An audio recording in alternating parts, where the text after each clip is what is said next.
abandone o barco, pois a ordem é chegar do outro lado e você vai chegar.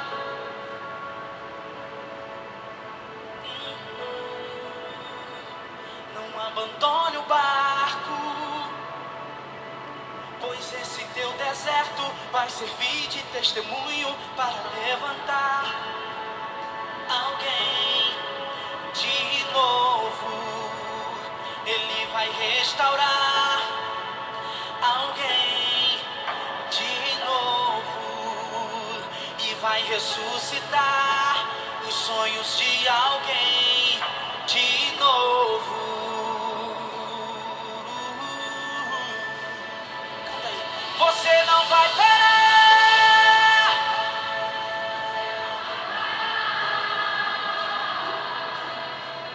pois a ordem é chegar do outro lado e você vai chegar. Você não vai parar, você não vai parar, você não vai parar.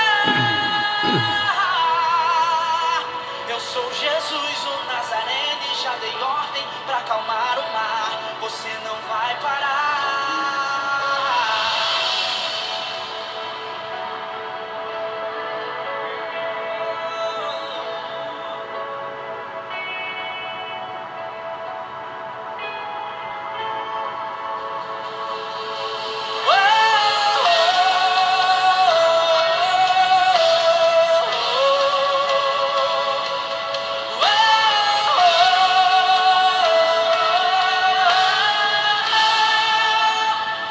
Não abandone o barco,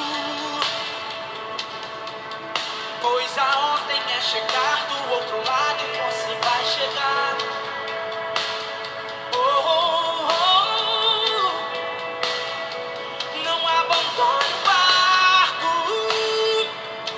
pois esse teu deserto vai servir de testemunho para levantar alguém de novo. Ele vai restaurar alguém de novo e vai ressuscitar os sonhos de alguém de novo. Canta aí! Você não vai parar, você não vai parar, pois a ordem é chegar do outro lado e você vai chegar.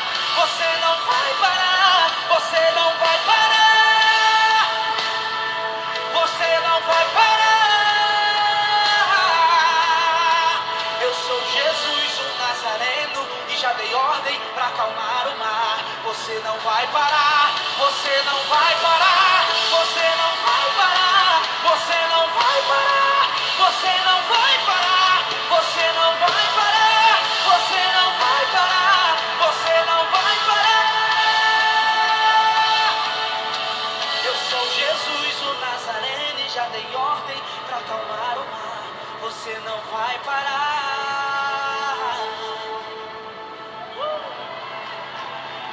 Meus cumprimentos de a paz do Senhor para todos.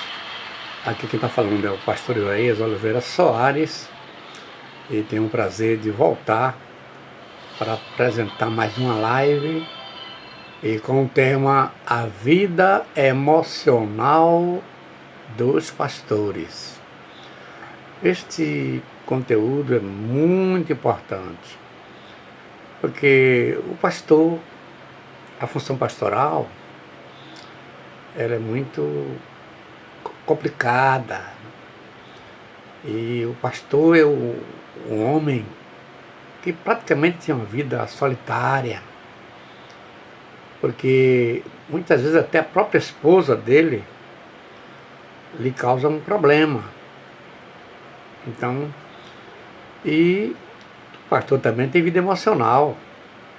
Ele não é um super-homem. Ele é anjo, mas não é angelical. Por isso que eu estou trazendo esse conteúdo aqui. Experiência, 54 anos de ministério, 23 igrejas pastoreadas, 2 aulas missionárias, Equador e África. Além do mais, psicanalista clínico, mestrado em teologia, bacharel em mais 2 cursos, um em português e outro em espanhol. Venho trazer aqui minha colaboração para os meus companheiros de ministério. Então o tema é a vida emocional dos pastores. E o texto bíblico que eu selecionei para a gente ler aqui é 1 Pedro capítulo 5, o versículo 2 a 4, que eu estou lendo aqui na versão Almeida, revista e atualizada.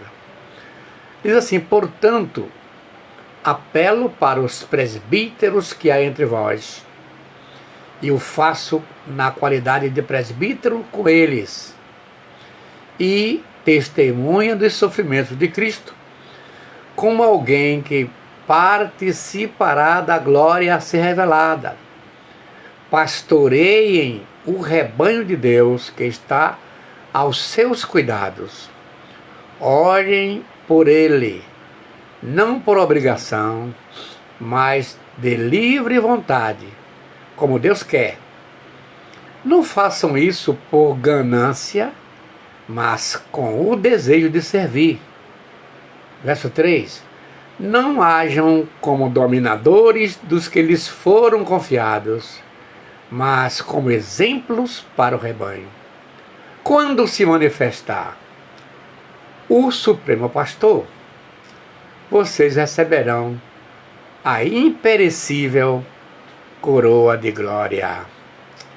Glorificado e exaltado seja para sempre o nome do Senhor Jesus Cristo. Vou, na sequência aqui, analisar a dicotomia pastores chamados versus chamados pastores. É a mesma coisa? Não é. Veremos aqui agora. Os pastores chamados são aqueles que Deus chamou com a sua santa vocação e lhe deu o dom de pastorear. Os chamados pastores são aqueles que foram feitos pastores por outros pastores. E são chamados pastores circunstanciais, porque entraram no momento que a guerra estava precisando, aquela coisa de urgência. Os que são requisitados para tapar uma brecha. Esses são os chamados pastores.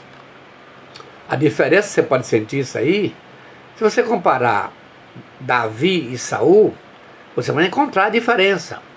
Davi foi o homem segundo o coração de Deus, um homem que foi chamado por Deus, mas Saul foi o povo que escolheu. Deu para entender a diferença? Pois bem, agora vou passar aqui para a gente analisar por que ou o que é pastorear. Tem gente que não sabe o que é pastorear. O termo pastorear, que está em 1 Pedro 5, verso 2, vem do grego episkopeo.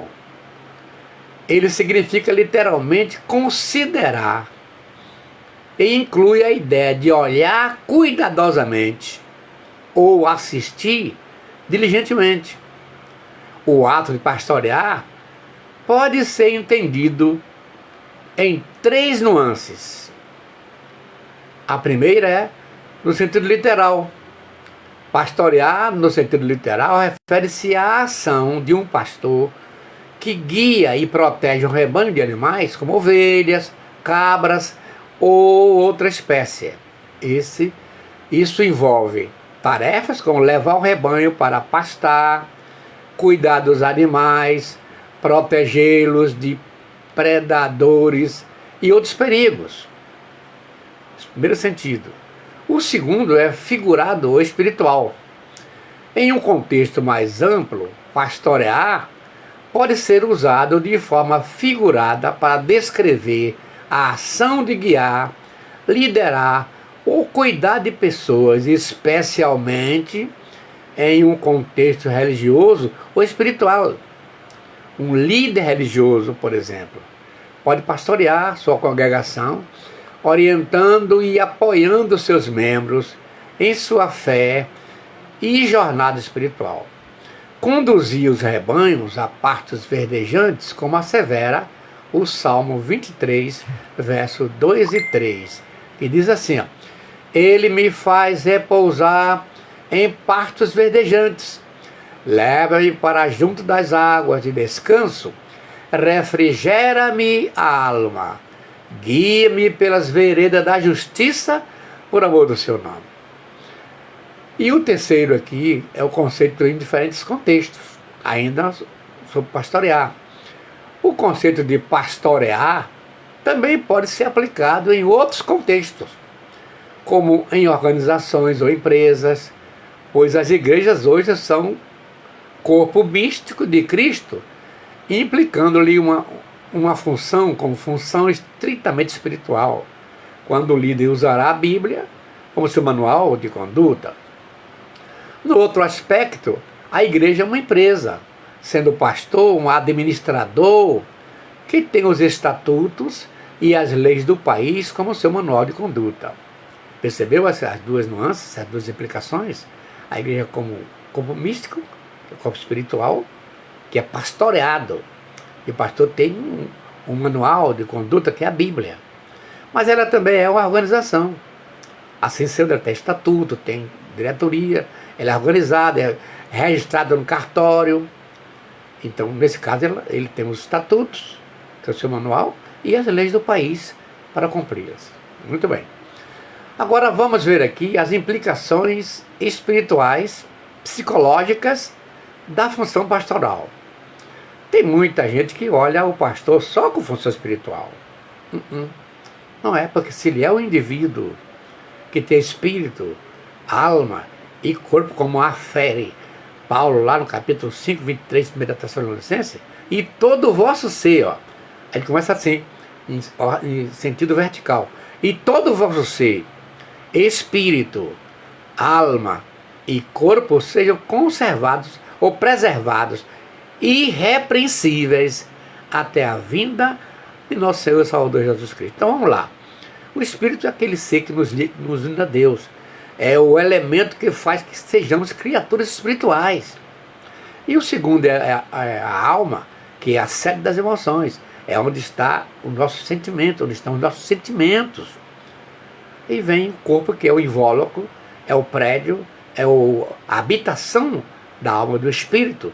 E é através de que a alma entra em contato com o mundo exterior, o mundo físico, através dos 5 sentidos, que é visão, audição, olfato, paladar e tato. Muito bem, vamos ver aí essas implicações físicas e psicológicas da função pastoral. Primeiro vamos ver aqui a tríplice da sua função, ou a triplicidade da sua função. A função pastoral está entre as 10 funções mais estressantes do mundo. Basta que a função envolve sacrifício, tanto na área física, espiritual, e como também emocional. Às vezes, estafa o pastor, porque as igrejas hoje são também organizações jurídicas, como vimos há pouco instante atrás. E nesse caso, o líder, além de pastor, é também administrador, tornando a função mais estressante ainda.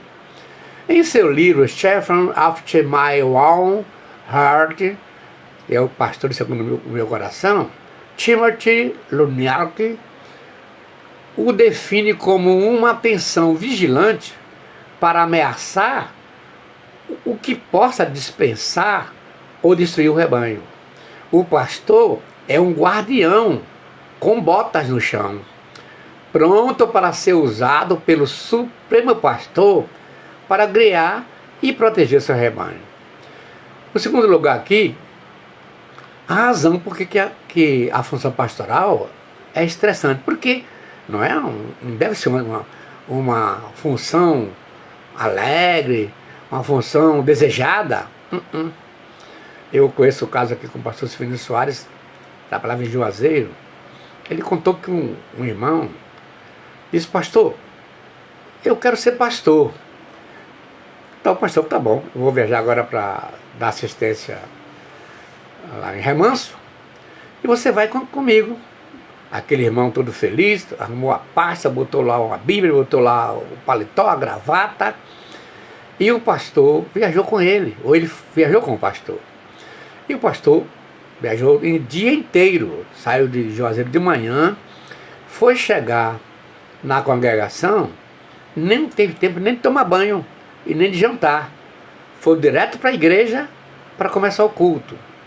E o pastor Severino contou que aquele irmãozinho se ajoelhou e ele ouviu bem quando o irmão falou assim: Jesus, eu não quero ser pastor mais não. Porque ele pensava que pastor usar uma gravata, um paletó, ele tem aquele lobby, aquela posição. Não é não. Vamos ver aqui por que essa função pastoral está entre as 10 funções mais estressantes do mundo. Qual é a razão, pastor? Porque eu pego aqui Ezequiel 34, aí podemos encontrar 8 tipos de ovelhas problemáticas. E elas vão estar na igreja que o pastor vai pastorear. Isso aqui é complicado, mas eu peço atenção de vocês. O primeiro tipo de ovelha aí, problemática, é a fraca. Está no versículo 4. O segundo, tipo de ovelha, a doente. Eu não posso explicar aqui, o tempo não dá. Eu posso trazer esse assunto uma outra live. O terceiro tipo de ovelha aí é a ovelha quebrada.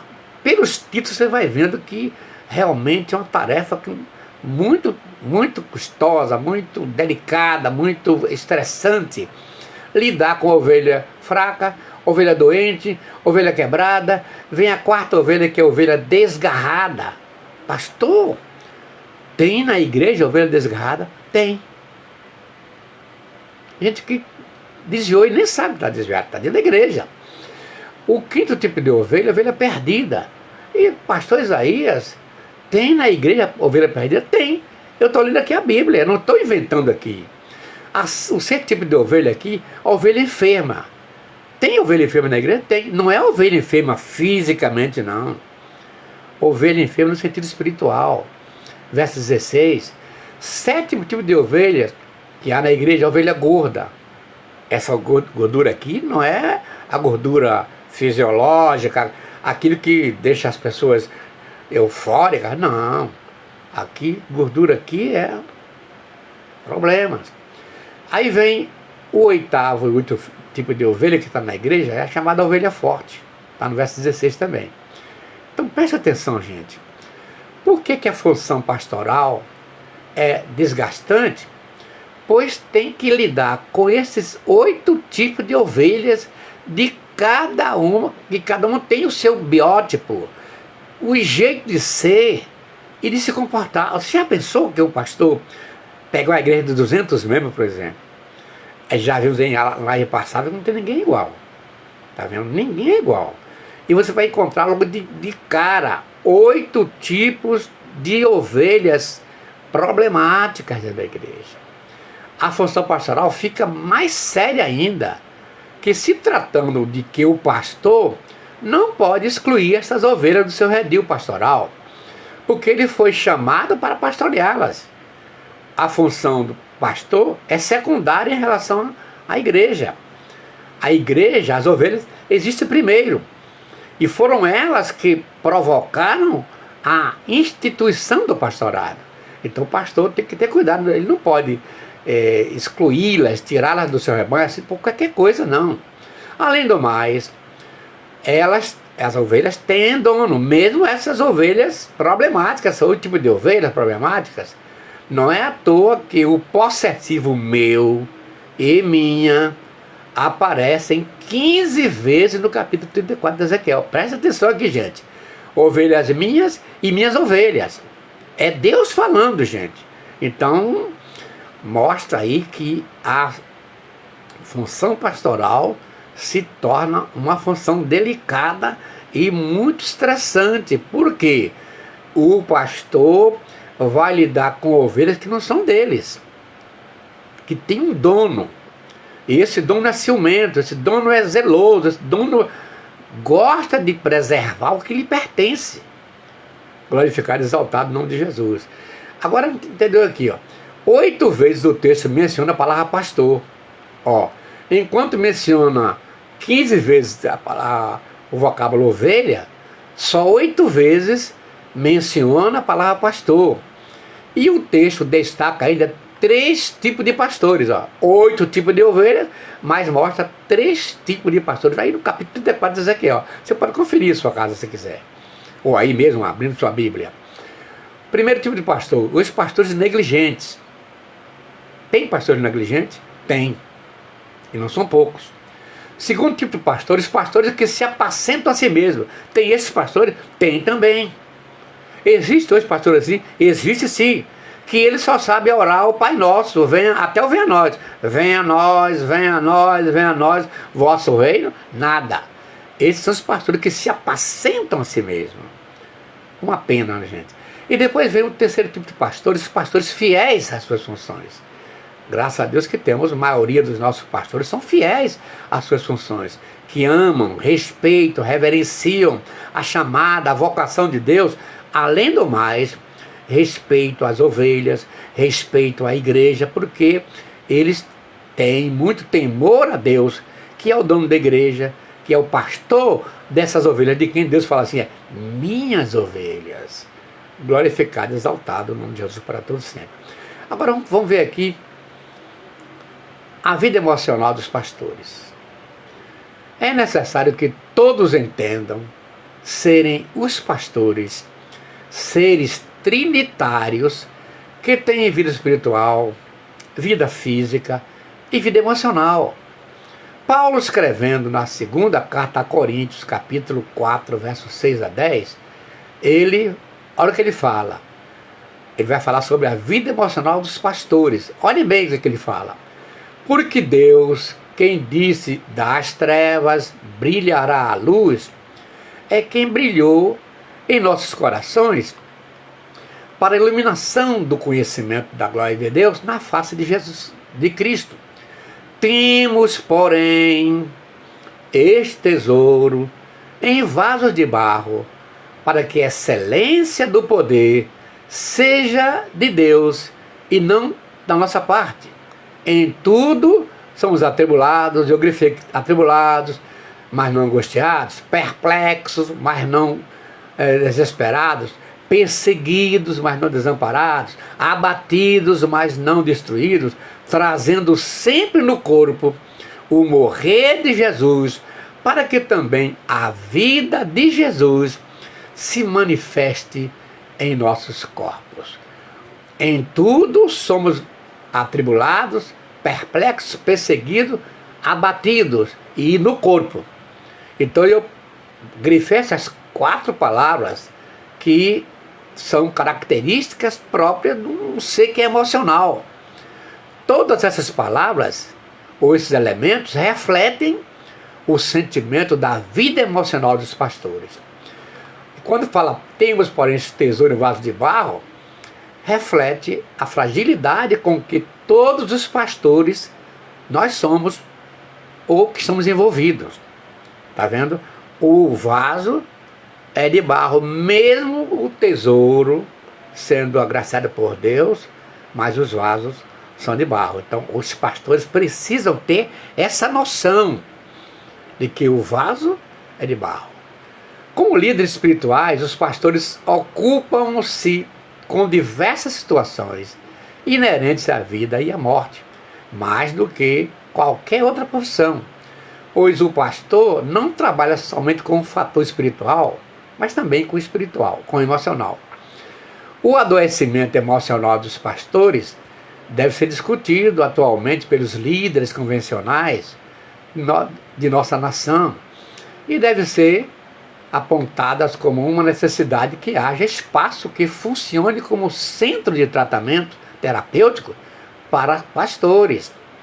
É uma questão de urgência, gente.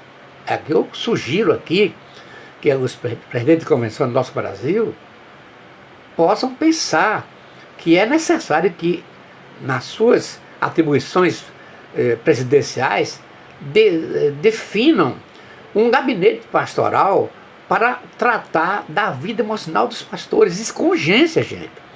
Porque as estatísticas que estão aí são terríveis. Pesquisam, confirmam essa realidade.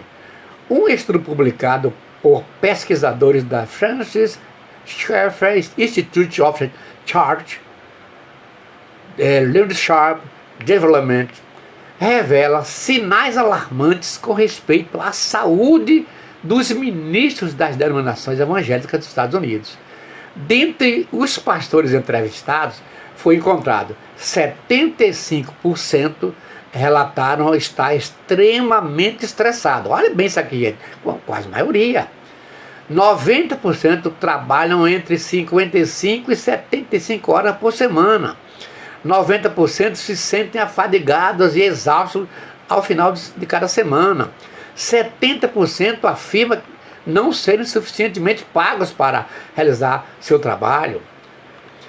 40% relatam sérios conflitos e tensões com alguns membros da congregação e ao menos uma vez por mês. Preste atenção, gente. Essas pesquisas foram feitas entre pastores dos Estados Unidos. E aqui no Brasil, acho que essa pesquisa seria triplicada. Porque aqui os índices de estresse aqui que afetam os pastores, bem maior. Outras pesquisas mostram quadros alarmantes. Uma outra pesquisa mostra que mais da metade dos líderes religiosos sofrem de depressão ou com depressão. É terrível, gente. Há décadas, conectando pessoas à espiritualidade e à fé, a responsabilidade dos pastores espalhados em todo o mundo é enorme e exige muita dedicação. E foi justamente isso que incentivou a World Vision International Organization sem fins lucrativos e a empresa de pesquisa Barna Group a fazer um levantamento com mais de 25 mil pessoas dos Estados Unidos, entre pastores e comunidade, para compreender o perfil comportamental de cada um, incluindo o estresse pós-ministério, o burnout, que é o estresse de trabalho, relacionamentos e até vícios. Ó.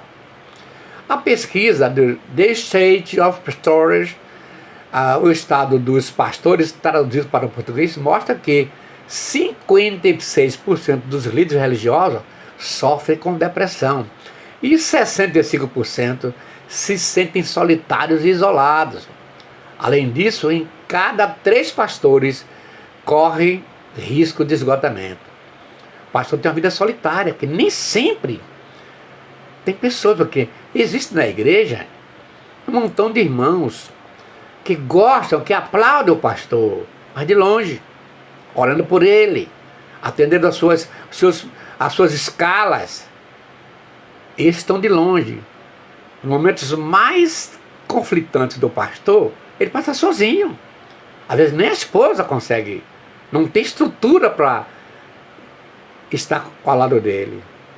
Isso aqui é terrível, gente. Agora, os que criticam, ou fazem com a internet, fazem de cara, em plena igreja. Deu para entender?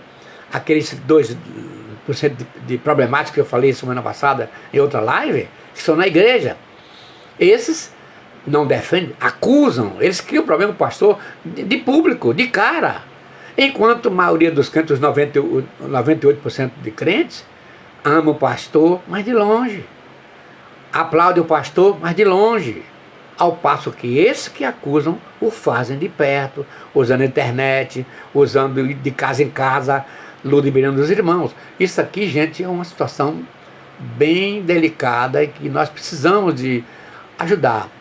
Dos pastores que sofrem com problemas relacionados à saúde mental, 51% lideram igrejas com menos de 100 fiéis e 56% servem entre 100 e 250 pessoas. Pense bem, um pastor pastoreando uma igreja de 250 pessoas. Eu estou pegando por baixo. Imagina as igrejas, a igreja de São Feira de Santana, Salvador, que tem milhares de membros. Recife, Rio de Janeiro, São Paulo.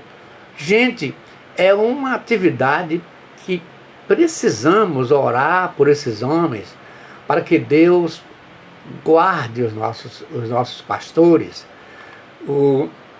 Nos grandes templos, 32% dos líderes religiosos informaram que já tiveram ou têm algum tipo de transtorno. Isso aqui é terrível. Em relação à forma de se ver na sociedade, 65%, repito, se dizem solitários e isolados. Nem sempre o pastor tem uma função na sociedade. Tem uns que são, o seu know-how cultural o coloca entre os homens mais inteligentes, os homens mais no glamour da honra, mas tem aqueles que não passam do pastor, o homem dedicado a Deus. Esses estão isolados. E é preciso que a gente, nesse momento, desperte. Agora eu vou falar aqui uma coisa, gente, muito delicada. É o suicídio de pastores. Gente, ultimamente tem saído tantas notícias dando conta que vários pastores se suicidaram. Gente, o número de pastores suicidas cresce. Pastor se suicidar? Sim. E aí? O que é que você acha? Mas ele é uma pessoa emocional, ele também tem sentimento. Entre 85% e 95% das pessoas que morrem de suicídio têm algum problema de saúde mental, diagnosticável no momento da morte. O quadro clínico mais comum que contribui para o comportamento suicida é a depressão. Já falei com vocês que a depressão e a ansiedade dominam o mundo, sendo os dois problemas mais terríveis que afetam o mundo. 9% da população do mundo é depressiva, 6% são com ansiedade. E o Brasil foi declarado pela Organização Mundial da Saúde como país ansioso. Quando você fala isso aqui, você envolve a igreja, envolve os pastores, eles também são elementos, eles são anjos, mas não são angelicais. Você viu adiante, atrás um pouco, Paulo falou, temos esse tesouro em vaso de barro. E tem dois sentidos aí. Primeiro, para que a excelência do poder seja de Deus e não do pastor. E segundo, para mostrar que ele é um ser frágil, dependente de apoio. Aí a psicanálise diz que o ser humano precisa de 6 abraços diários e 13 toques. E nem sempre o pastor ganha esses abraços. Às vezes ganha aquele abraço de coruja com um punhal na mão para apunhalá-lo pelas costas. Então é preciso que nós todos entendamos que a função pastoral é uma função que precisa ser apoiada por todos nós. Agora, o que pode ser confirmado com o artigo suicida dos pastores evangélicos no Brasil? Que traz como um dos motivos, além da depressão, o esgotamento físico e emocional, de traições ministeriais, a solidão, os baixos salários e o desequilíbrio das finanças de alguns. Preste atenção que essas traições do ministério não é coisa nova não, gente. Quem foi que traiu Jesus? Um apóstolo. E quem foi ele? O tesoureiro. Talvez dos 12 o mais preparado para assumir as finanças do grupo. Ele traiu Jesus. Então hoje os pastores também têm essa dificuldade de lidar, porque existe muita gente, muito traidor, até do ministério, aquele que abraça um pastor e depois vem e trai. Isso aqui, gente, é terrível.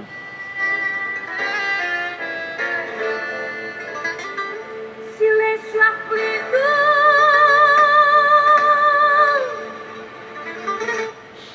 Quanto mais você se cala, maior é seu grito.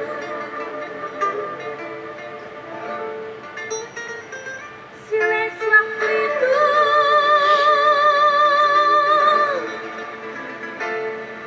Quanto mais você se cala, maior é seu grito. Coração aventureiro, cheio de agruras da vida. Quero contar as feridas, são risos de dor. Tua alegria para esconder sofrimento, mas no fundo do peito tens um sofredor. Você é contagiante naquela roda de amigos, quando caçoa de faz aos outros sorrir, mas não se encara no espelho, vive fugindo de si, é que está no labirinto e não pode sair. Silêncio aflito, quanto mais você se cala, maior é seu grito. Silêncio aflito, quanto mais você se cala, maior é seu grito. Quanto mais você se cala, maior é seu grito.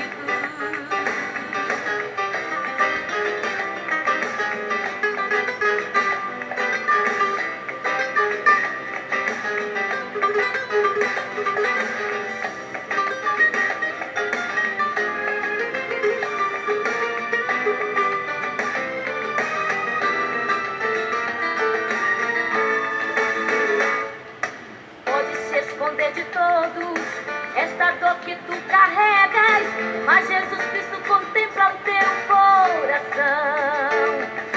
Assim abrires teu peito pra desabafar com Ele, como iria sentir a transformação. Traga esse preconceito, ser cristão é glorioso, mas tu preferes fingir ser feliz sem poder. Na alma, hoje Deus quer preencher, sai desse abafo de quem não consegue viver. Silêncio aflito, quanto mais você se cala, maior é seu grito. Silêncio aflito, quanto mais você se cala, maior é seu grito. Silêncio aflito, clama Cristo nesta hora pra te socorrer. Vai mudar teu ser pra te socorrer. Vai mudar teu ser. Vai mudar teu ser. Vai mudar teu ser. Graças a Deus que tem essa esperança, né, do Senhor Jesus, que instituiu o pastorado. Ele está pronto para atender. Então, nesse momento de reflexão, eu tenho algumas coisas para colocar aqui. No ano passado, o suicídio foi a segunda principal causa de morte entre pessoas com idade de 25 e 44 anos. O número de pessoas que pensam em se suicidar, tem aqueles que apelaram para o suicídio, tem aqueles que pensam em suicidar. O número de pessoas que pensam em suicidar ou tentam é maior ainda. Em 2021, cerca de 12,3 milhões de adultos americanos pensaram seriamente em suicídio. 3,5 milhões planejaram uma tentativa de suicídio e 1,7 milhões de fato tentaram. A taxa de suicídio é mais alta entre homens brancos da meia idade. Ué, nos Estados Unidos, gente, país terceiro mundo, imagine que é uma situação muito vexatória, né? Todos os anos, o suicídio aparece entre as 20 principais causas de morte em todo o mundo, para pessoas de todas as idades. O suicídio é responsável por mais de 800 mil mortes cada ano, gente. O equivalente a um suicídio a cada 40 segundos. Infelizmente, essa estatística toda envolve crentes, envolve ministros, envolve pastores. Bom, pastor, o que fazer? Eu apenas estou colocando a situação. Agora vou trazer aqui, nessa reflexão final, o que fazer, pastor? Você não vai apontar a saída? Bom, se você está sendo afetado com pensamentos suicidas, precisa fazer essas coisas que eu vou falar aqui para vocês aqui. Primeiro, tente descobrir que problemas estão afetando a sua vida emocional. Seria esgotamento físico, emocional, seria as traições ministeriais que você sofre, a solidão, os baixos salários, o seu desequilíbrio financeiro na sua casa, na sua família. Segundo, reorganize a sua vida pastoral. Você viu que 75% dos pastores relatam estar extremamente estressados. 90% trabalham entre 55 e 75 horas por semana. E às vezes a igreja nem percebe, a igreja nem dá esse valor. 90% se sentem fadigados e exaustos ao fim de cada semana. Pare um pouco, meu irmão, meu querido companheiro. Reavalie sua rotina de trabalho. Eu fiz isto. Quando comecei a pensar, comecei a perceber que eu tinha, os meus 54 anos foram assim, de foco. Quando eu peguei, fui mandado para o campo, eu tinha um foco assim. Graças a Deus que eu não prejudiquei a família, porque logo acordei, logo despertei. Deus falou comigo, eu tive que tomar decisões, tive que reorganizar minha vida. O que é que eu fazia? Reservava um dia na semana para ficar com a família. Geralmente é segunda-feira. Depois do final de semana corrido, segunda-feira eu ficava em casa. Quando eu procurava curtir os filhos, curtir a esposa. E no mês de janeiro, eu programava férias. Viajava com a família, descansava, relaxava. Então, procure. A terceira coisa, meu querido irmão, meu companheiro, procure ajuda terapêutica. Se você não está conseguindo vencer os grandes desafios da vida emocional, depressão, ansiedade, essas síndromes, procure uma ajuda. Sua memória inconsciente precisa ser analisada e tratada. Todos nós temos um inconsciente. E às vezes esse inconsciente tem coisa que você não sabe. Precisa de um profissional para descobrir. O gráfico que a gente traça na psicanálise é E igual a R, que é igual a C. E significa estímulos. Estímulos geram reações que geram comportamentos. De nada à toa. Tudo que está aí, que está acontecendo com você, não veio assim do nada, não. Vamos pensar que foi só tentação do diabo, do inimigo, não. Às vezes são os elementos da sua própria natureza, da sua própria estrutura biopsicológica. E esses instintos podem ser voluntários ou involuntários, constantes ou temporários, eternos ou herdados. E quando esses estímulos vêm, às vezes está no seu inconsciente, você não consegue. Procure ajuda, tá bom? Pai Celestial, depois de ministrar, Senhor, esse conteúdo tão importante para as nossas vidas emocionais, tantos pastores, Senhor, que estão aí tentando, Senhor, levar a sua missão pastoral, que é tão importante para a tua igreja, pois tu foste quem dissesse que daria pastores à tua igreja. E aí, Senhor, eles precisam de serem ajudados. Senhor, levanta homens avalizados que possam atender esses pastores. Senhor, usa os presidentes de convenções para que possam criar ambientes para esses homens serem orientados, para que, Senhor, quando eles tiverem que enfrentar esse drama da vida emocional, eles possam sair vitoriosos. Toma eles nas tuas santas mãos. Eu peço, Senhor, que eles sejam graciados com aquela graça que só a tua graça sabe agraciar. Eu te peço em nome de Jesus. Amém. Mas para mim é uma pura verdade, porque para Deus não há nada impossível. Mas para mim é uma pura verdade, porque para Deus não há nada impossível. Que Deus abençoe, muito obrigado por nos assistir. Estou encerrando mais esta live hoje. Espero que o conteúdo tenha servido para ajudar vocês. Agora aproveite e compartilhe com seus amigos esse conteúdo. Está no YouTube, no Face, no Instagram. Mas coloque nos grupos que você faz parte. Ou mande para os pastores que você conhece. Amém? Deus abençoe. Muito obrigado por nos assistir.